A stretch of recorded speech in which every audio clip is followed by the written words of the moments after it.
hello hi लसुन उकाल्न थाल्यौं हामी हेर्नु होला अब लास्टको उखाल्नु हुँदैछ लसुन उखालिसक्यौं त्यस्तो पोटी भएन रहेछ पोटी योपालि त्यस्तो भएन रहेछ सब मसिनो भएछ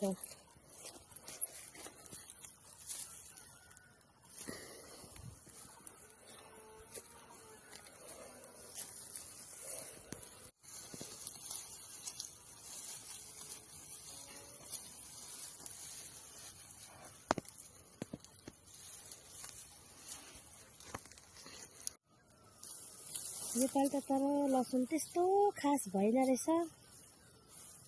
यस्तो भएछ तर नभएको भन्दा चाहिँ भएकै हो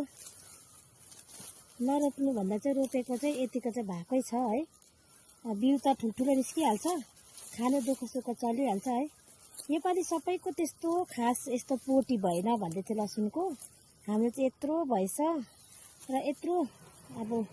फलेको यो फल दिनै भएको हो भगवानले है एउटा बिराले यत्रो त फलेकै हो नि है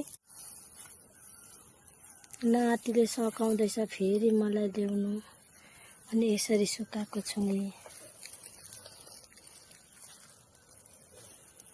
यो थुप्रोबाट निकाल्दैछ सुकाएर